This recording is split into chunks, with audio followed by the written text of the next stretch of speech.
Hi, friends from around the world. So you are a songwriter, a producer, a performer in South Africa or in Indonesia, and you are very proud of your music you have created, and now you think of monetizing it. So what do?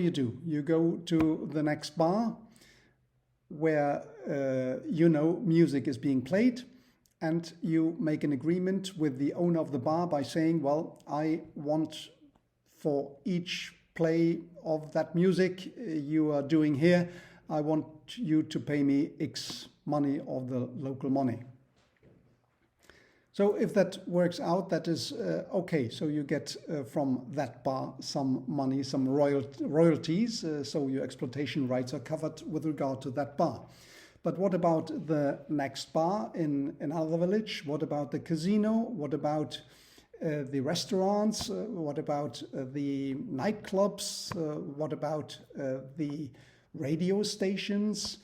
What about the Spotify, the YouTubes, the TikTok, the Instagram, the Facebook, the whatever. You see where I'm going, right? It is, you may be successful with regard to the bar in your village, but it is not successful with the exploitation of your rights on the global stage, on the digital age where we are now. That is, you wouldn't do any other thing than negotiating whatever rights, copyrights, exploitation rights with whoever entity you're dealing with. And you are in a weak position. So regard yourself. You have 2 songs, 3 songs, 5 songs, I don't know, what you have.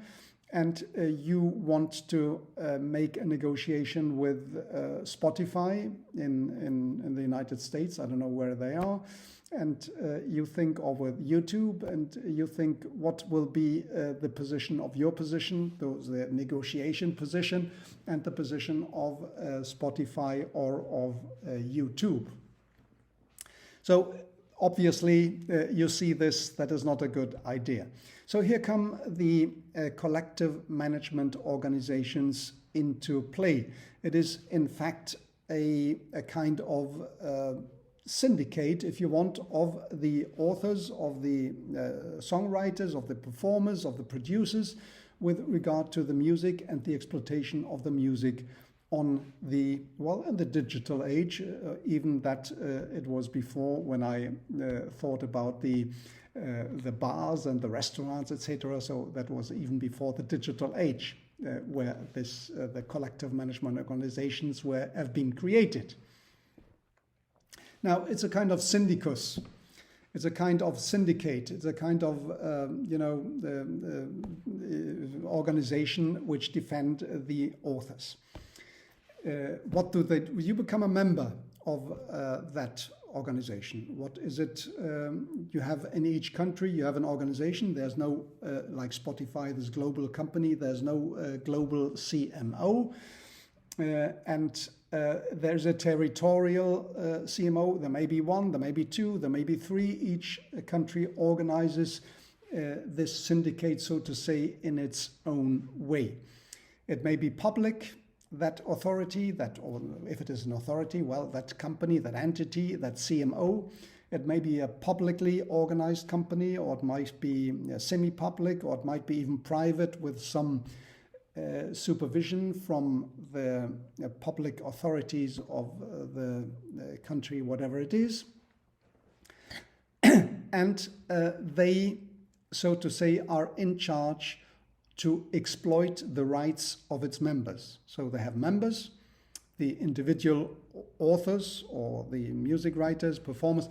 They will become a member of that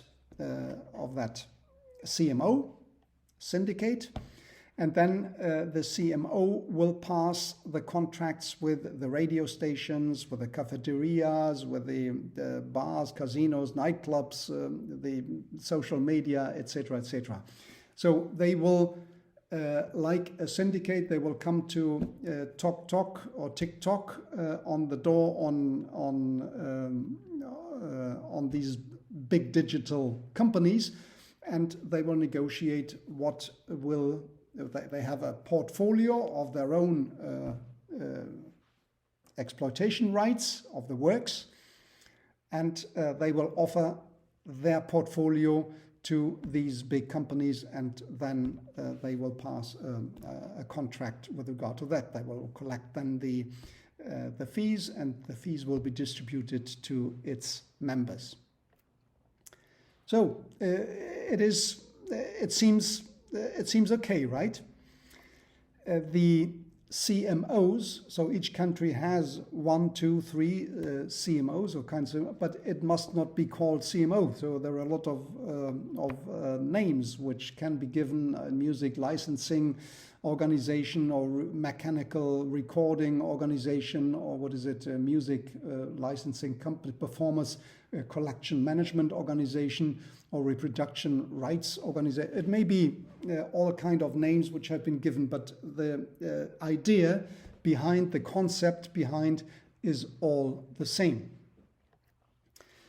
So you will be a member of that, and on behalf of you, that CMO is in charge to monitor the playing of your music on the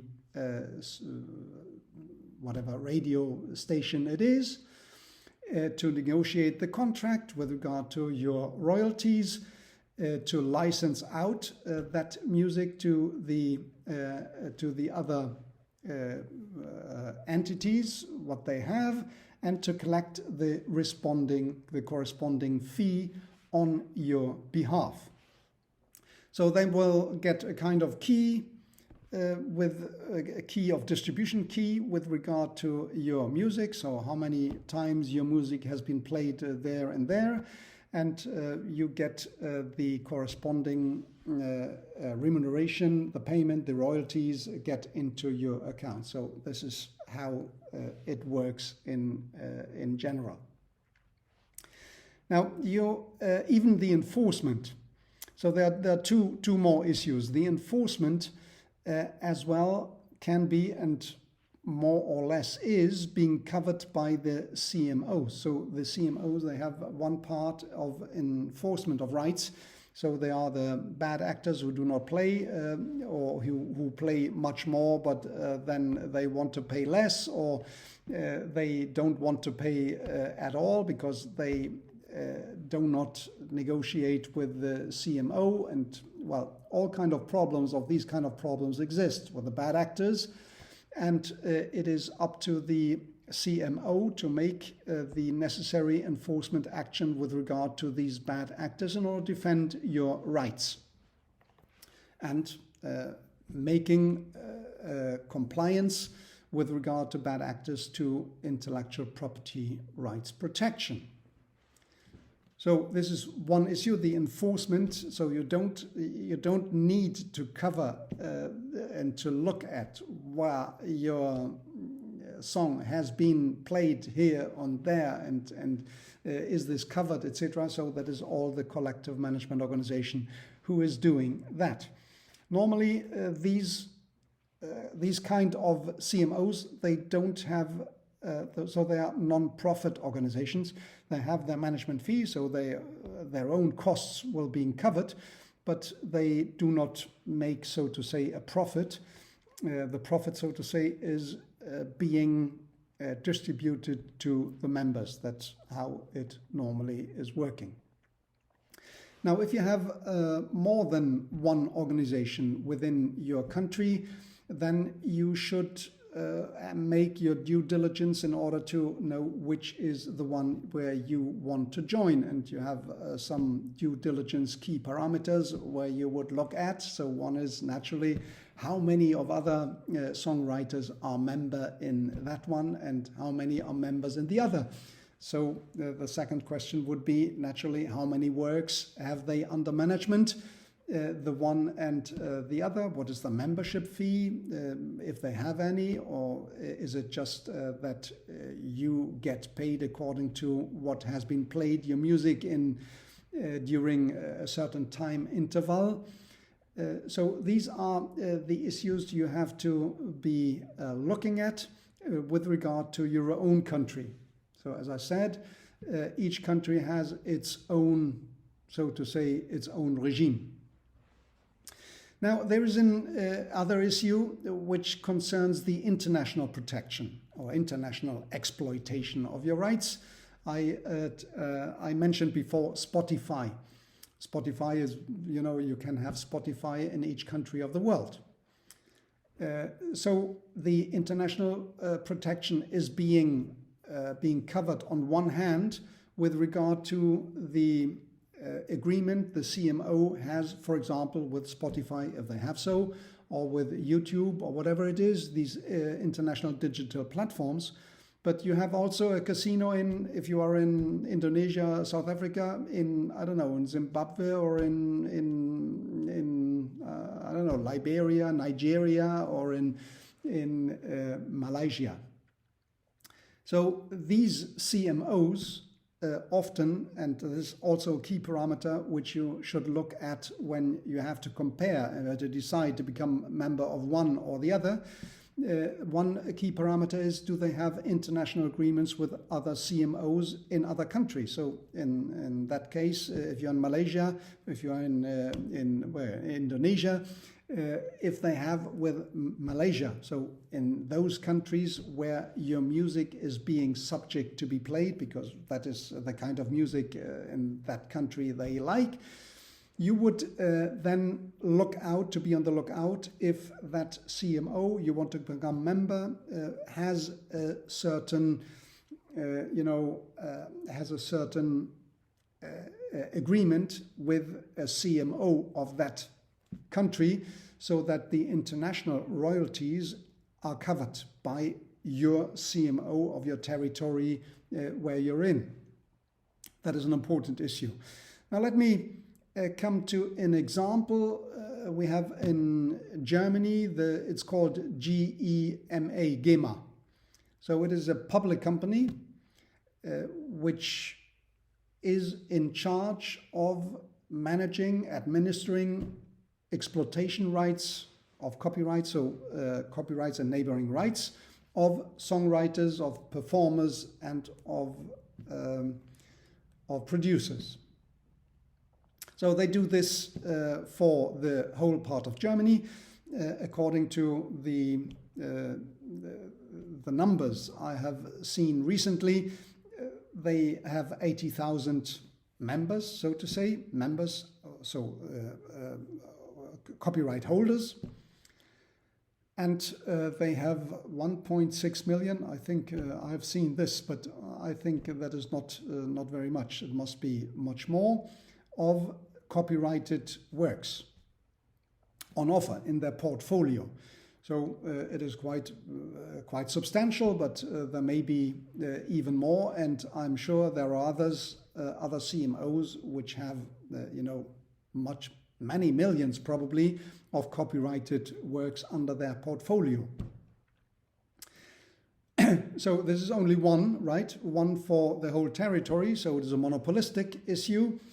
They want a membership of 50 euros with an entry fee of another 100, but there are a waiver once and the other, and maybe it's only 50 euros per year, which you have to pay to the GEMA in order to become a member. As I said, monopolistic, they cannot refuse you as a member. If you have the minimum requirements to become a member, so you are a member, right?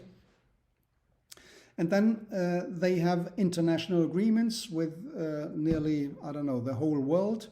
So you are being covered with regard to your exploitation rights with the whole world. You don't need to go to another CMO in order to be covered with that territory or with the other territory. And they have some 1 billion of euros a year, what is coming in as royalties, and which is then distributed to the individual members and according to what has been played, the different music. So they have to monitor exactly how the music is being played, when, and so. and they have a kind of points which has been given. So it is played once on TV, that gives you X points, or one on radio, that gives you Y points, etc.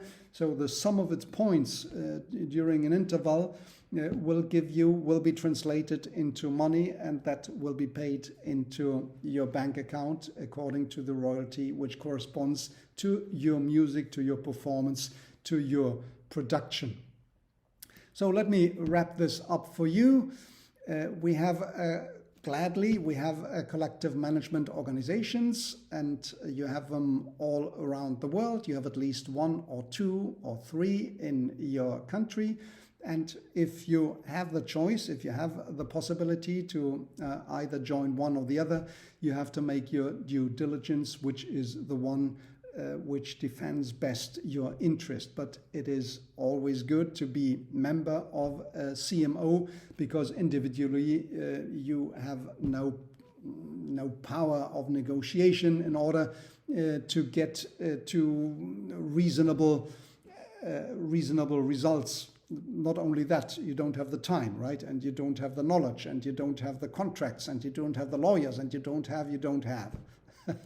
So you are left with a CMO at the end, but you choose the best one possible.